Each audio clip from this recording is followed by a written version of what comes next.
네, 안녕하십니까. 반갑습니다. 신대가들의 투자 비법. 매주 금요일 밤 11시 주식 보안관 필승 정필승입니다. 오, 정필승 코리아. 정필승 코리아. 예, 여러분 드디어 오늘 우리나라 대한민국이 체코를 2대1로 이겼습니다. 보통 오필승 코리아인데 또 제 이름이 정필승이 아니겠습니까? 그래서 한번 정필승 코리아로 또 한번 여러분들과 새롭게 또 금요일 이렇게 신대가의 투자 비법의 문을 한번 열어봤습니다. 어떠신가요? 힘이 좀 나십니까? 오늘 뭐 우리나라 축구도 이기고 우리나라 증시도 오늘 좀 강한 모습을 보여줬죠. 외국인과 기관이 코스피에서 좀 쓸어 담았습니다. 그죠? 아주 강한 모습을 보여줬는데 막판에 헤지펀드 레버리지 이 부분에 대한 이 비용 을 상승을 시키면서 거래에 대한 이 축소, 이 부분으로 인해서 조금 증시가 막판에 조금 밀렸어요. 너무 아깝게. 하지만 또 반등이 나올 겁니다. 지금 종전 얘기도 나오고 있고 여러모로 지금 시장이 조금씩 안정세를 찾아가긴 하지만 그래도 변동성은 있다라는 거 여러분들이 꼭 이해를 하셨으면 좋겠습니다. 아무튼 정필승 코리아. 주식 보안관 필승 정필승과 함께 하도록 하겠습니다. 자, 보시죠. 시장의 무법지대에서 개인 투자자들을 지키는 게 바로 정필승입니다. 항상 여러분들께요. 제가 거의 붉은 악마죠. 사실 오늘 광화문에 오늘 엄청난 그 인파들이 몰려서 우리 대한민국 월드컵 국가대표팀을 응원하지 않았습니까? 그죠?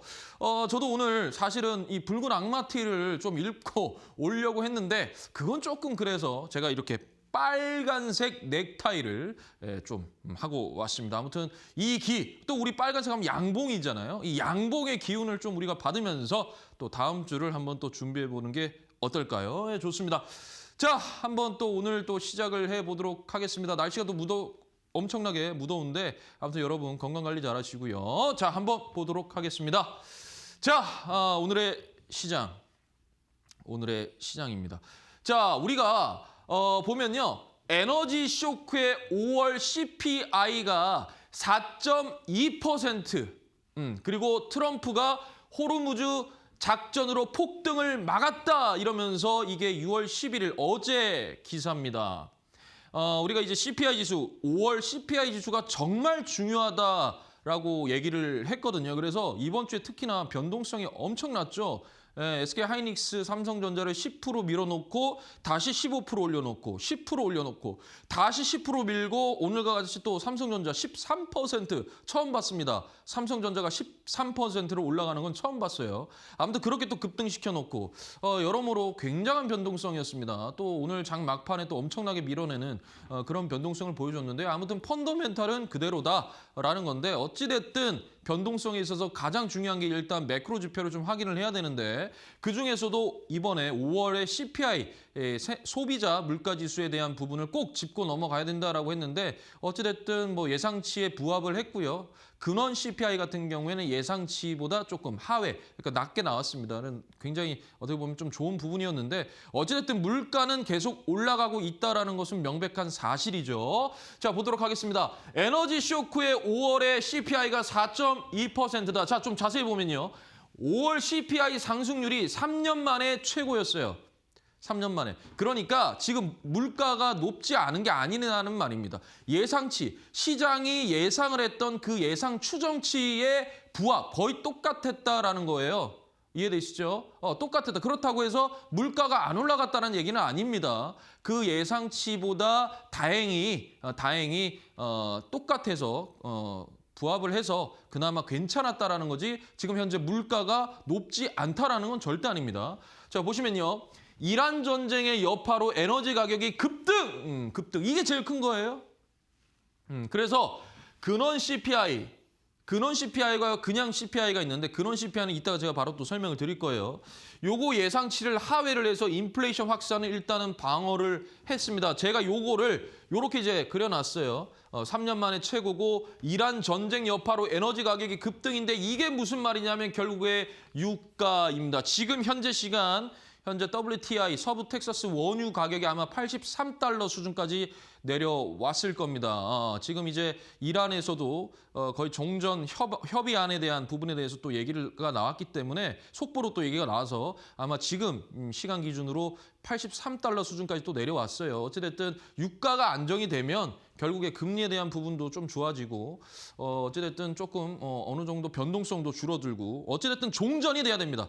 종전이 되면 그동안 우리나라 증시가 전쟁 나서 꼬꾸라졌다가 다시 반등 줬는데 계속 전쟁하고 휴전하니까 다시 반동 주고 또 이상한 또 반도체 노이즈 막 나오니까 또 밀었다가 다시 반동 주고 계속 이러고 있단 말이에요. 이거를 상쇄시키고 그냥 그대로 올라갈 수 있는 힘은요. 종전이에요. 종전이 돼야 이렇게 억지로 눌렀던 이 구간에서 급등이 충분히 힘을 모아서 더 탄력적으로 움직여줄 수가 있습니다. 그래서 여러분들이 만약에 종전이 했는데 내 종목을 봤는데 안 올라가요. 그러면 그냥 과감하게 손절하십시오. 그건 어쩔 수가 없어요. 근데 종전했으면 일단 기다려 보시는 거예요. 지금은 이해되시죠? 종전 때까지는 한번 기다려 보셔야 되는 겁니다. 자, 좋습니다. 자, 그래서 아까 전에 제가 말씀드렸죠. 근원 CPI가 뭐냐? 근원 CPI, 즉 코어 CPI라고 하는데요. 요거는 전체 CPI 지수에서 식품이랑 에너지를 제외한 기저 물가 지표라고 하는 겁니다. 그러니까 가장 변동성이 큰 이 에너지, 즉 유가죠. 그리고 식품, 뭐 계절에 따라서 뭐에 따라서 굉장히 변동성이 있잖아요. 그러니까 요거 제외하고 실질적으로 구조적인 인플레이션이 어떠한가를 책정을 하는 게 바로 근원 CPI 지수입니다. 요것은요, 연준의 통화정책, 그리고 우리나라 한국은행의 통화정책의 전반적인 결정을 함에 있어서 굉장히 중요한 참고 자료로 쓰고 있고요. PCE라고 해서 개인 소비 지출, 요것도 굉장히 지금 이거랑 근원 CPI랑 같이 좀 보고 있다. 실질적으로 소비자들이 느꼈을 때 이게 진짜 인플레이션인지 아닌지를 요걸 좀 판단을 한다라는 겁니다. 그래서 근원 CPI가 예상보다 높으면, 그죠? 그러니까 소비자 물가 지수가 높다라는 건, 즉 유가랑 식품을 제외한, 즉 변동성이 큰 걸 제외를 했는데 그래도 물가가 높다라는 것은 이거 굉장히 문제가 있는 거죠. 그러니까 어떻게 되겠어요? 주식이랑 이 채권에 부정적이란 말이죠. 그러면 금리 인상에 대한 기조가 나타날 수밖에 없는 거고 금리 인하는 어렵다라는 겁니다. 그리고 예상보다는 낮을 때 근원 CPI가 예상보다 낮게 아까처럼 5월 근원 CPI가 예상치보다 낮았잖아요. 이걸 어느 정도 하방을 좀 견고하게 지지해 줄 수가 있는 거죠. 요거가 없이 봤더니 크게 물가가 오르진 않았다. 예상치보다는 오르지 않았다라는 겁니다. 그러면 이게 금리 인하나 또는 금리 동결에 대한 그런 부분에 대한 걸 좀 강화를 시켜줄 수가 있죠. 그래서 근원 CPI가 또 굉장히 중요한 부분입니다. 이해되시죠? 그래서 전체 CPI와 근원 CPI 요거 굉장히 중요합니다. 근데 우리는 사실 식품 뭐 먹는 것도 먹고 그다음에 뭡니까? 기름도 넣어야 되고 하잖아요. 실질적인 이제 우리나라 생활 물가 직접 체험하는 거는 사실 이건데 여러 가지 변동성을 좀 제외해서 실질적인 이 인플레이션의 기존 본질 원인이 뭐냐라는 것을 좀 파악했을 때는 근원 CPI를 연준이랑 한국은행에서 쓴다라는 겁니다. 자, 그래서 연속해서 한번 보도록 할게요. 자, 그래서 미국의 소비자 물가 상승률이 3년 만에 최고 수준으로 치솟았다. 몇 퍼센트? 4%를 넘었다. 왜? 이란 에너지 이게 중요했다. 이게 전부 다다. 가장 많은 부분을 차지했다라는 겁니다. 결국에는요, 이 내용은요. 예, 그래서 뭐 쫙 이렇게 보면 나와요. 전반적으로. 근데 여기서 볼게요. 이번 물가 상승은 사실상 에너지 가격이 주도했다. 이게요. 전체 CPI 지수, 이 전체 CPI 지수의 60%를 차지한 거예요. 엄청나죠? 예, 엄청나요. 그죠? 예, 그러니까 이 소비자 물가 지수의 이 유가, 즉 에너지가 무려 이 지수가 올라감에 있어서 60%를 차지를 했다라는 겁니다. 결국에 무슨 말입니까? 유가, 즉 왜 유가가 올라갔습니까? 전쟁 때문이잖아요. 그죠? 전쟁. 지금 3개월 동안 하고 있어요. 지금 3개월 동안. 아직까지 종전이 안 됐어요. 계속 부담이 되죠. 유가는 올라갔었어요. 그죠? 근데 이제 지금 한 83달러 수준까지 내려왔는데 어찌됐든 전쟁으로 인해서 유가가 원래 60달러 수준이었단 말이에요. 원래 60달러 수준이었는데 이게 110달러 막 이렇게 간 거예요. 결국에. 그러고 나서 지금 이제 조금 80달러 수준으로 내려왔죠. 어찌됐든 유가가 올라가니까 이게 실질적으로 물가를 영향을 주고 이 물가가 올라가니까 결국에 금리 인상에 대한 부담감이 있다. 즉 금리를 올려야 되겠다라는 기조가 이제 여러 국가에서 나타나고 있는 겁니다. 이해되시죠? 이해되시죠? 그게 바로 첫 번째 일본입니다. 일본이 5월 PPI, 그러니까 미국이 이제 미국 5월 PPI도 나왔어요. 미국 5월 그 PPI 지수도 나왔습니다. 나왔고요. 그거 이제 어제 나왔죠. 어제 저녁에 나왔는데, 뭐 괜찮았어요. 예상치보다 조금 더 올라갔었고, 올라갔었는데 어찌됐든 뭐 근원도 그렇게 나쁜 수준은 아니었습니다. 그런데 일본은요, 5월 이 물가 지수가 6.3% 상승을 했어요. 그래서 컨센 추정치의 5.5%보다 0.8% 이상 올라갔다라는 얘기예요. 이거 보면은 엄청나게 막 기사가 올라와 있는데 제가 이걸 줄여서 이렇게 했습니다. 연합 인포맥스 이민재 기자님께서 한 거를 제가 이런 식으로 조금 보기 편하게 이미지화를 시켰는데요. 결국에 시장 예상치는 5.5였는데요. 6.3이 나왔어요. 이유는 뭐냐? 결국 이유는 유가입니다. 유가. 자, 잘 보세요. 우리가요, 보시면요. 그 미국 같은 경우에 PPI가 그렇게 많이 예상치를 한참 웃도는 이런 게 아니었잖아요.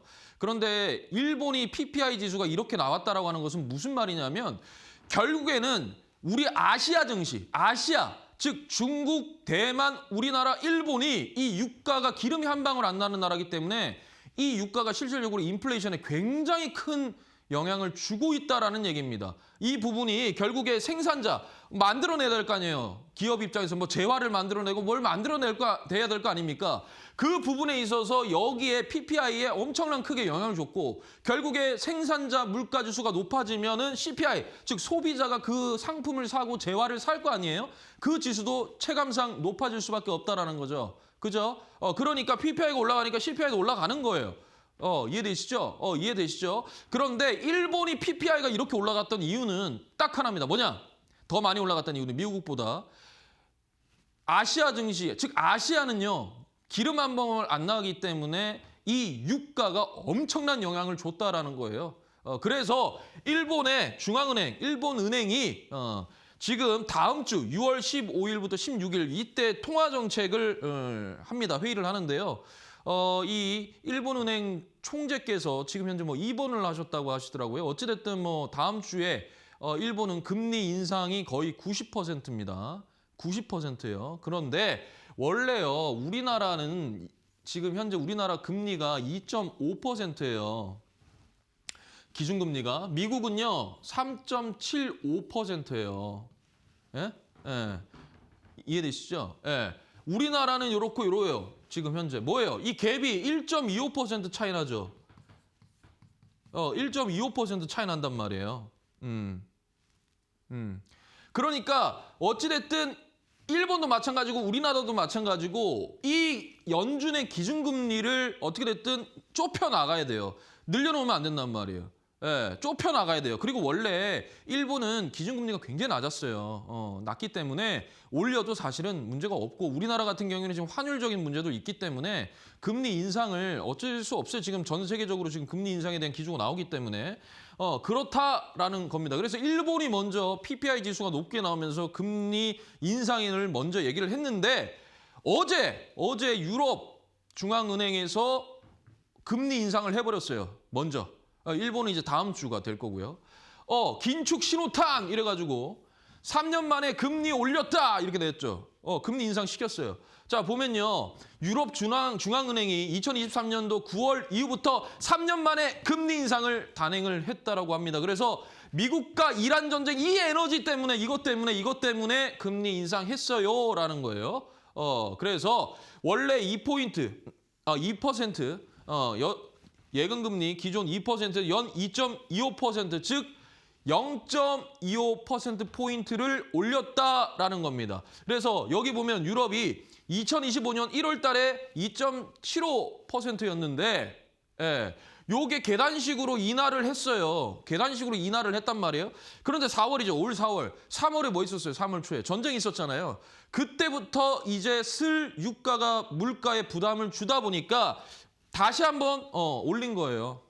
0.25%포인트를 올린 겁니다. 이해되시죠? 그러니까 지금 현재 유럽이든 일본이든 지금 금리 인상 할 거야. 이미 했어. 나는 다음 주에 할래 이거예요. 지금 거의 90%는 일본 금리 인상합니다. 자, 그러면 우리나라는 어떻겠습니까? 우리나라 하는 총재께서 금리 인상 예고 벌써 세 번째. 제가 저번에도 한번 들고 나서 얘기했죠. 우리나라 한국은행 총재께서 금리 인상을 지금 뭐 9월에 한번 하고 뭐 이런 식으로 금리 인상 무조건 해야 된다라고 얘기가 했는데 또 얘기했어요. 이거 오늘 기사입니다. 아침에. 연내 2회 인상이 관측이 됐다. 거듭 예고했죠. 자, 그래서 이게 보면 7월에 빅스텝. 즉 무슨 말이냐. 연내 2회 인상 전망 속에 7월에 빅스텝. 즉 한 번에 0.5%포인트 올리겠다. 아니면 7월이나 8월, 이게 7, 8월 연속적으로 0.25%포인트, 0.25%포인트씩 올리겠다. 어찌됐든 금리 인상 2번은 해야 된다. 제가 생각했을 때도 금리 인상 해야 된다고 봅니다. 저는. 물론 뭐 증시에는 뭐 좀 변동성을 크게 가져갈 수 있지만 일단 우리나라 증시가 지금 이제 금리 인상에 대한 얘기가 계속 나왔기 때문에 어느 정도 선반영이 좀 됐다라고 볼 수가 있어요. 근데 당연히 금리 인상이 되면은 변동성이 커질 수밖에 없는데 그래서 제가 항상 금리 인상이 되면 여태껏 한 번도 또 못 봤던 그런 변동성이 생길 거다. 어쩔 수 없어요. 그런데 일단 환율이 잡혀야 될 거 아닙니까? 예. 환율이 잡혀야죠. 일단 환율이 지금 1,520원 정도 되는데 이거를 더 밑으로 내리려면 결국에 금리 인상을 할 수밖에 없는 겁니다. 금리 인상을 해야 돼요. 해야 되는 거고 저는 개인적으로 금리 인상을 해야 된다고 봅니다. 보고 그래서 어떻게 됐든 환율을 조금 내려놓고 또 외국인들이 수급이 좀 더 많이 들어올 수 있는 그런 환경을 좀 만들어야 되지 않나. 물론 뭐 안전자산으로 또 좀 갈 수가 있겠지만 어찌됐든 우리나라 증시에 대한 펀더멘탈은 계속적으로 유효가 있기 때문에 특히나 반도체, 조선, 전력설비, 전선 이거는 굉장히 지금 좋은 펀더멘탈. 거기다 로봇도 지금 현재 또 성장 산업으로서 굉장히 지금 또 에너지를 쏟아내고 있죠. 그러면서 어찌됐든 우리나라 증시는 펀더멘탈이 좋기 때문에 일단 환율에 대한 안정이 정말 급한 것 같아요. 그래서 그러려면 우리나라도 금리 인상을 해야 된다라는 거죠. 자, 이게 이제 뭐냐면 연준의 패드워치입니다. 패드워치인데 지금 보게 되면요.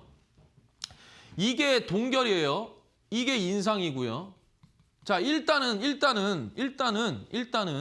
17일, 6월 17일 다음 주죠. 연준의 일단 케빈 워시 새로운 연준 의장께서 과연 어떻게 할 거냐? 일단 뭐 동결이죠. 첫 번째입니다. 처음 하는 거예요. 그러니까 동결이겠죠, 동결. 동결이겠죠. 그러다가 올 연말쯤 한 12월쯤 돼서는 금리 인상하고 내년 초에도 금리 인상 한번 하고 내년 3월에 금리 인하 한번 하고 나서 동결. 이게 지금 현재 연준의 어떻게 보면 흐름이라고 좀 볼 수가 있어요. 그러니까 2026년 연말, 이 올해 연말 12월이 변곡점이죠. 12월에 일단 한번 금리 인상하고요. 그러고 나서 내년 또 1월에 또 금리 인상 한번 하고요. 그리고 나서 한 3월쯤에 금리 인하했다가 그대로 동결하는 게 현재까지 나와 있는 연준의 어떻게 보면은 좀 의도다라고 조금 우리가 볼 수가 있을 것 같습니다. 어찌됐든요. 연준도 금리 인상을 계속 할 수는 없잖아요. 그러니까 금리 인상 한번 하고 현재는 물가를 좀 올라왔기 때문에 그에 따라서 금리 인상 한번 하고 그러고 나서 다시 한 번 더 금리 인하를 했다가 동결하는 쪽으로 지금 생각을 하고 있는 것 같아요. 어찌됐든 금리 굉장히 중요하고요. 금리는 어찌됐든 이 주식시장에서 금리를 빼놓고서는 얘기를 하지 못합니다. 하지만 지금까지 연준도 그렇고 우리나라 한국은행에서 그렇고 금리 인상에 대한 기조가 계속 나왔기 때문에 증시에는 어느 정도 선반영이 되어 있다라고 생각을 하고 있습니다. 다만 실질적으로 이제 금리 인상이 되게 되면 변동성은 좀 있을 수 있다라고 좀 말씀을 드리고 싶네요. 자, 좋습니다. 전반전 이렇게 좀 가볍게 마무리를 하도록 하고요. 자, 아래에 보시면 QR코드 있습니다. 자, QR코드 카메라 가져다 대시면요. 링크 뜹니다. 그 링크 타고 들어오시면 정필승의 M밴드 공부방으로 들어오실 수가 있고요. 거기에 오시면 제가 다양한 자료들을 올려놨으니까 많은 참조 많은 참조 부탁을 드리겠습니다. 그리고 제가 이제 텔레그램은 저는 운영을 하지 않습니다. 저는 텔레그램을 운영하지 않아요. 혹여나 어디에서 텔레그램 얘기가 나오면 그거 아니다라고 좀 생각하시면 될 것 같아요. 좋습니다. 저는 그럼 잠시 전하는 말씀 듣고 다시 또 찾아뵙겠습니다.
네, 후반전 또 시작을 하도록 하겠습니다. 자, 보실게요. 코스피예요.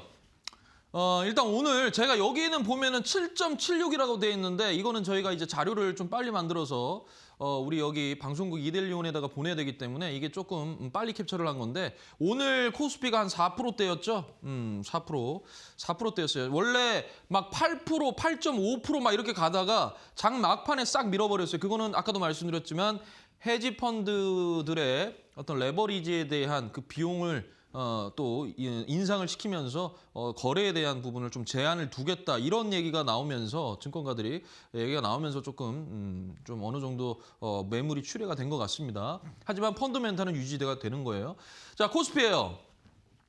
코스피가 일단 7,500선이 어떻게 보면 지지 라인이었거든요. 보시면 여기 7,500선이 지지 라인이었는데 정확하게 지지 라인 찍어주고 오늘 또 급반등을 해주는 모습이었습니다. 이걸 끌었을 때 거의 삼성전자, SK하이닉스가 엄청난 퍼포먼스를 보여줬어요. 특히 삼성전자가 저는 처음 봤습니다. 13% 이상 급등한 걸 전 처음 봤어요.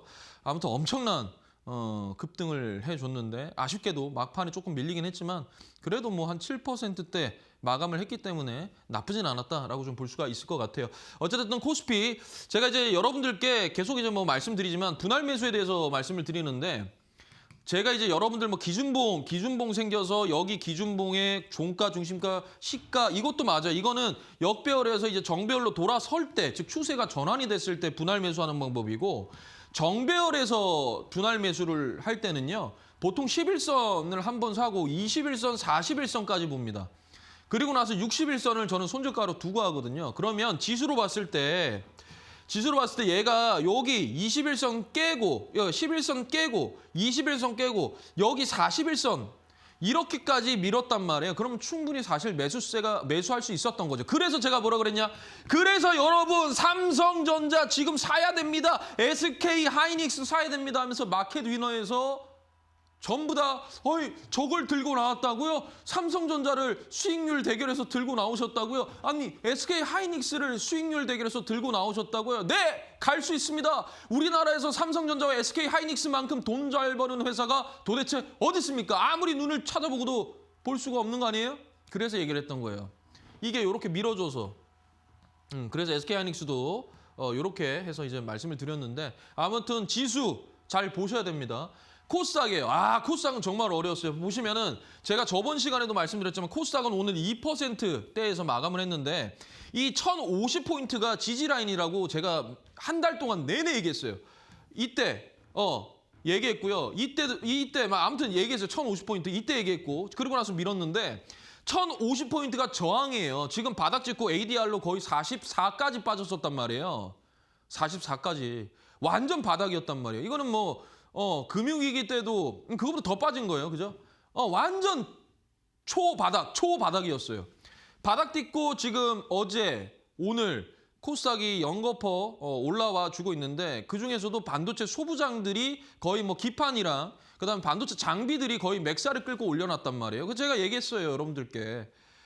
우리나라 증시가 조정을 받게 됐을 때 가장 먼저 탄력적으로 움직이는 거는 반도체다라고 자신 있게 말씀을 계속 드렸습니다. 어때요? 반도체가 올라가잖아요.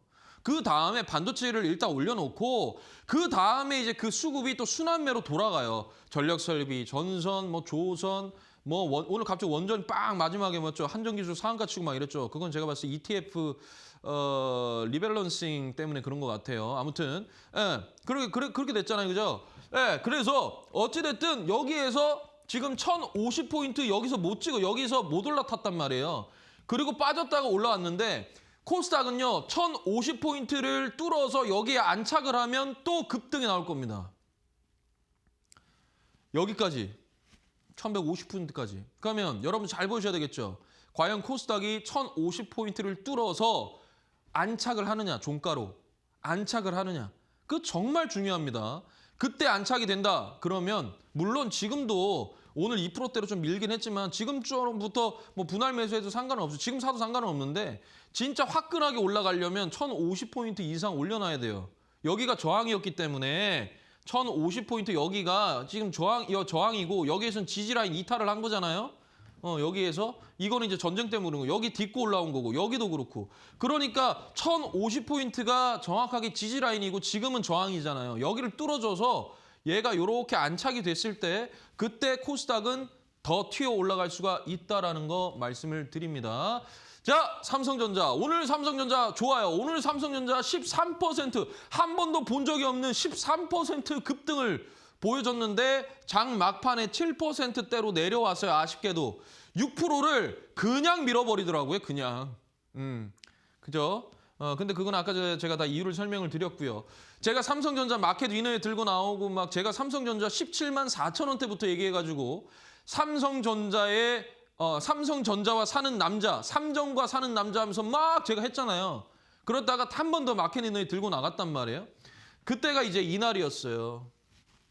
일단 5일선을 깼죠. 그래서 제가 들고 나갔는데 지난주 삼성전자도 말씀을 이 자리에서 드렸을 때 여기 이 빨간색 선이 11선인데 여기를 잘 봐야 된다. 11선을 보통 타고 올라갔다. 많이 빠져봤자 21선이었다 했는데 다음날 월요일에 개파락이 나왔죠. 충격을 먹었잖아요, 우리가. 금요일에. 미국 증시가 금요일에 막 필라델피아 반도체 지수가 마이너스 10% 빠지고 막 이랬잖아요. 우리는 코스피는 필라델피아 반도체 지수에 따라갑니다. 한번 보십시오. 연봉으로. 똑같이 가요. 자, 그래서 빠졌어요. 아침 딱 됐는데 얘가 21선 아래에서 시작을 한 거예요. 그죠? 그리고 나서 다시 갖다 붙이고 또 빠지고 21선. 그러면 제가 뭐라 그랬어요? 이건 마켓 위너에서도 강의로 말씀드렸는데 똑같아요. 11선, 21선, 41선 보고 분할 매수해라. 1대, 2대, 4로 해라. 그러면 21선에서 한번 산 거예요. 11선 그대로 이탈했기 때문에. 그러고 나서 기다리는 거예요. 41선 내려오나. 안 내려왔잖아요. 그럼 모아가는 거죠. 그리고 어떻게 돼요? 오늘 13% 급등했어요. 이거 익절하고 나오신 분도 있고 끌고 가면 됩니다. 저는 끌고 갈 수 있다고 봐요. 왜? 그 재료는 이따가 말씀을 드릴게요. 자, 그다음에 SK하이닉스예요. 똑같잖아요, 지금. 제가 지난주에 삼성전자, SK하이닉스는 일단 11선을 계속 조정 줘봤자 11선이었어요. 우리한테 엄청나게 그 살 기회를 크게 주지 않았단 말이에요. 삼성전자, SK하이닉스는. 11선을 계속 11선 타면서 갔는데 한 번 줄 때 21선으로 줬어요. 그래서 제가 SK하이닉스를 원래는 이제 이날 들고 나갔어요. 마켓디너에서. 원래는 이날 들고 나가려다가 그냥 이날 들고 나갔는데 어찌됐든 분할 매수 관점에서 봤을 때 21선에서 한 번, 그죠? 41선에서 한 번인데 어떻게 됐어요? 빠지죠. 그래서 21선에서 샀는데 이게 오늘 또 9% 급등한 거 아닙니까? 그러니까 무슨 말이냐면 더 올라갈 거예요. 더 올라갑니다. 무슨 말이냐면 일단 첫 번째 삼성전자와 SK하이닉스가 무너지는 시장은 우리나라 증시가 끝난 거예요. 시즌 아웃 끝난 겁니다. 삼성전자, SK하이닉스가 지금까지는 잘 끌어주고 앞으로 어떻게 될지 모르겠지만 제일 중요한 거는 반도체는 죽지 않는다. 그러면 삼성전자, SK하이닉스 올라가죠, 당연히. 그죠? 예, 예, 올라가요. 올라갑니다. 올라가는데 변동성을 주면서 막 올리겠죠. 그죠? 지금 2배 ETF, 레버리지 ETF 그것도 단일 종목 그거 나왔잖아요. 그것 때문에 변동성이 지금 더 큰 거예요. 그걸 왜 만들어가지고 그걸 도대체 왜 만든 겁니까? 뭐 도박장 만들 거예요? 이해가 안 돼요. 뭐 도박판 만들 겁니까? 어차피 지금 우리나라 증시 뭐 아니면 도 아닙니까? 결국에 반반입니다. 50대 50. 그런데 거기다가 ETF 단일 종목 그걸 만들어가지고 그걸 완전 그래요. 그 종목 그거 왜 만든? 그러니까 변동성이 더 큰 거 아닙니까? 참 이 멀쩡한 종목이 어떻게 하루 합치면 10% 빠지고 15% 올라갔다가 8% 빠지고 또 10% 가고 이 말이 됩니까 이게? 예? 시가총액이 1,000조가 넘는 이 큰 종목이 말이 안 돼요 지금. 자 아무튼 요렇게 사야 된다. 그래서 여러분들 잘 보세요. 이제 월요일부터도 보시고 11선, 21선, 41선 기억하세요. 이따가 또 한 번 더 볼 겁니다. 자, 그래서 제가 반도체를 봐야 된다. 지난주에도 이제 수출 데이터 가지고 나와서 말씀을 드렸는데 5월 수출 데이터 말씀드렸는데 일단 6월 초, 6월 1일부터 6월 10일까지의 일단 수출이 286억 달러 역대 최대입니다. 근데 거기에서 반도체가 최대 실적을 또 냈어요. 반도체는 계속 팔리고 있다는 얘기예요. 그러니까 무슨 말이냐면 하이퍼스케일러들, 니네들 뭐 구글, 뭐 아마존, 메타, 니네들 1등, 2등, 3등 하는 거 나랑은 전혀 상관없어. 나는 많이 팔면 돼. 뭘 메모리 많이 팔면 돼. 이거예요. 이해되세요? 예. 그러니까 니네들 1, 2, 3등 할든 나는 상관없어. 나는 그냥 많이 팔면 되는 겨 너네한테. 납품만 많이 하면 되는 거야. 공급만. 그게 우리나라 입장이에요. SK하이닉스, 삼성전자입니다. 많이 팔면 돼요. 근데 거기에다가 또 재료들이 현재 더 붙고 있어요.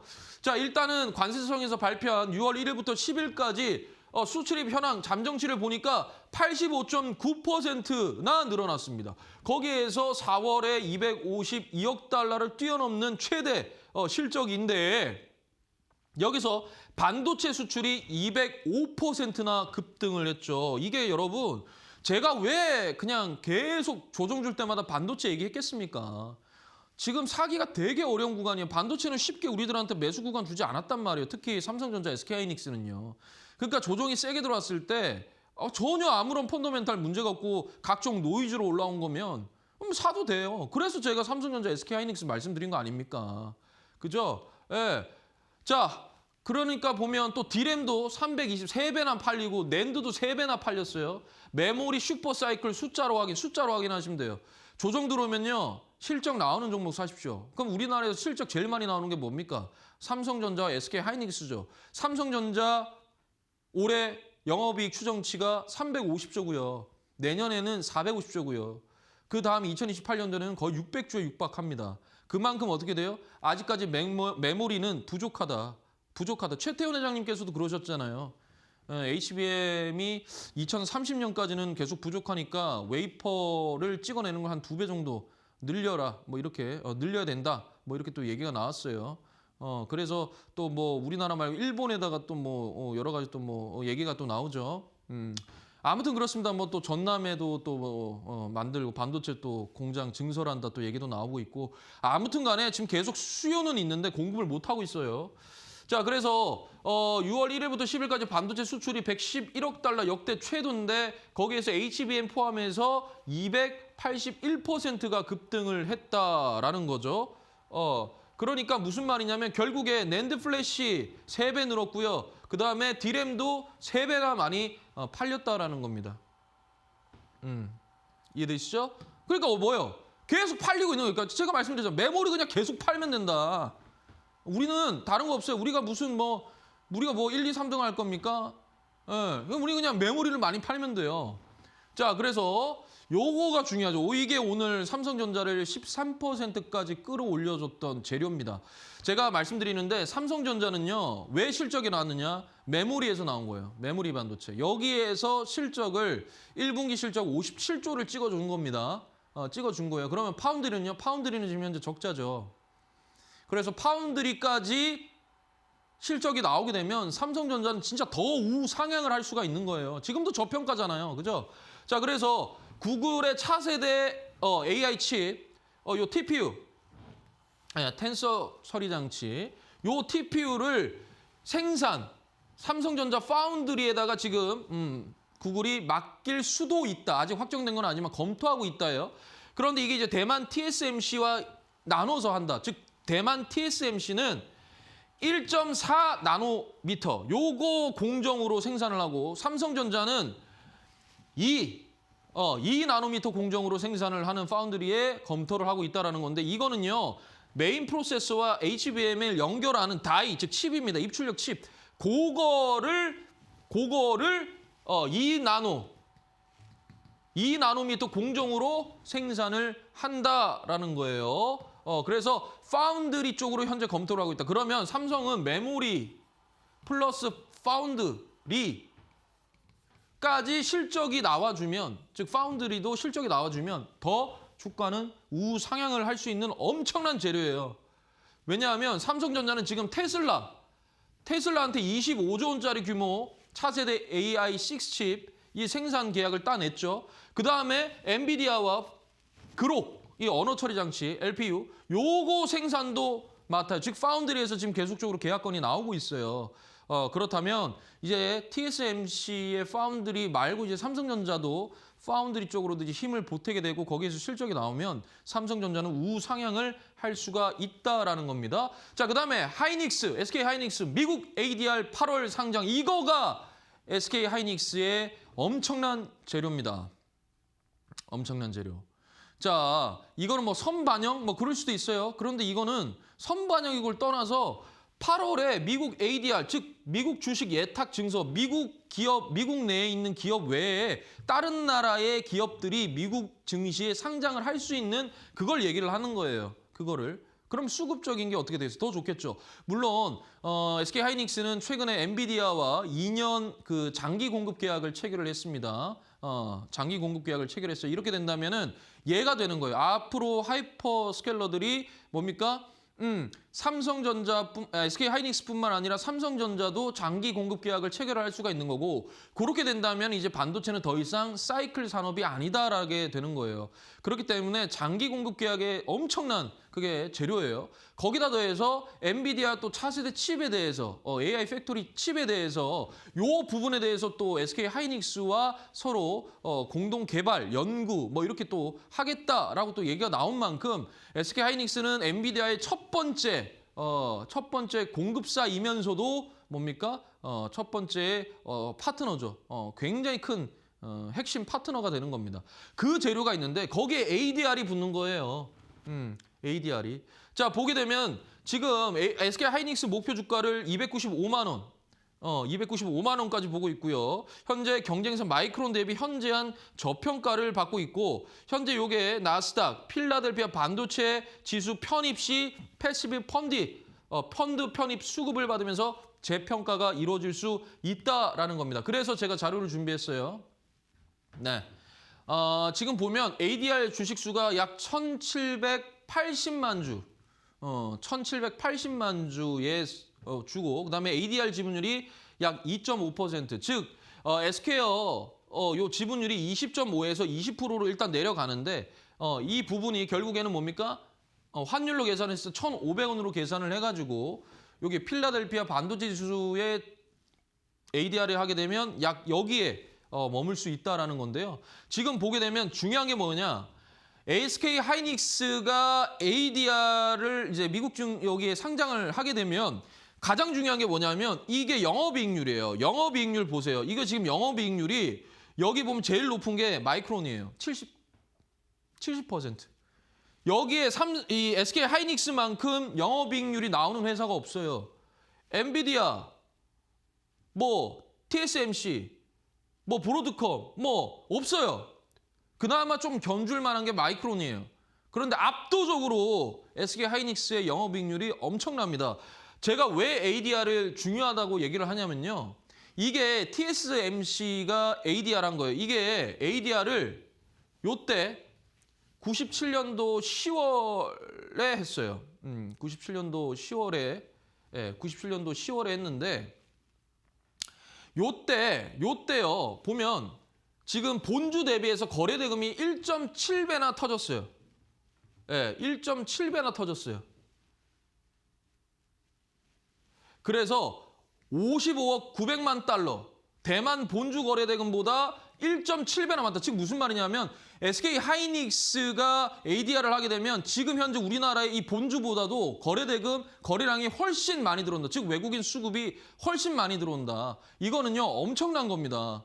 네, 엄청난 거예요. 그렇기 때문에 이게 SK 하이닉스의 또 큰 재료가 될 수가 있다라는 거고, 실질적으로 메모리 3사, 즉 뭐냐, SK 하이닉스와 마이크론과 삼성전자 이 세 개를 놓고 봤을 때, 즉 12달, 즉 12개월 선행, 12개월 선행 EPS, 주당 순이익이 삼성전자, SK 하이닉스가 마이크론보다 훨씬 높게 있잖아요. 그죠?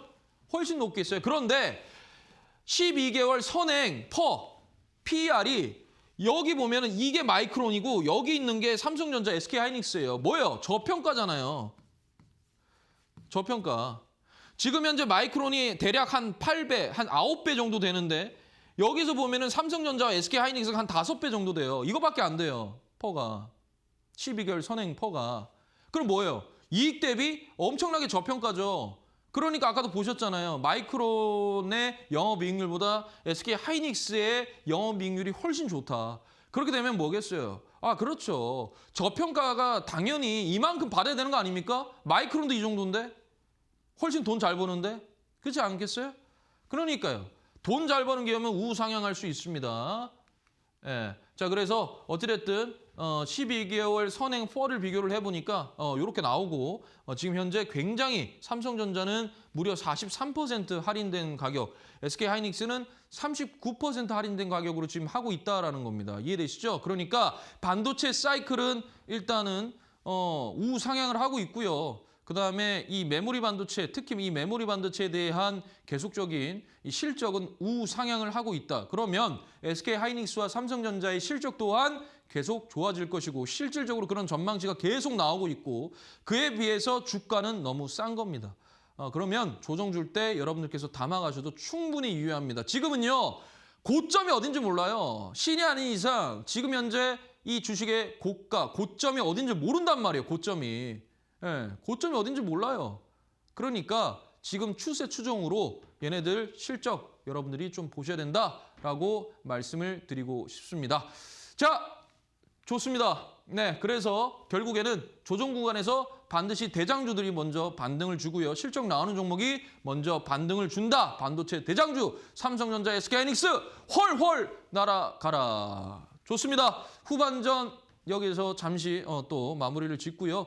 아래에 보시면 QR코드 있습니다. QR코드에 카메라 가져대시면은 M밴드 제 공부방으로 들어올 수가 있으니까 여기에서 여러분들 많은 참여 부탁을 드리고요. 자, 저는 잠시 전하는 말씀 듣고 다시 또 찾아뵙겠습니다.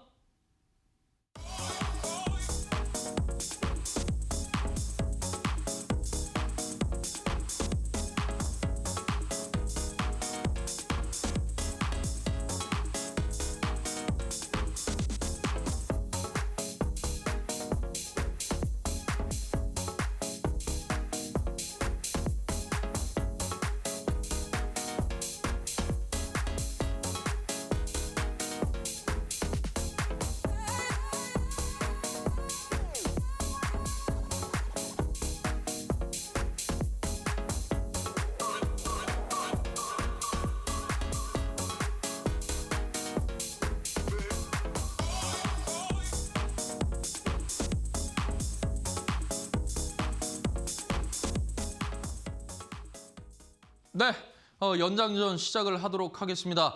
자, 주식 보안관 시장 대응 분할 매수입니다. 제가 최근에 이제 증시가 어려워지면서 연거푸 조정이 나오고 변동성이 심해지면서 많은 분들께서 대응을 어떻게 해야 되느냐라고 말씀을 하시더라고요.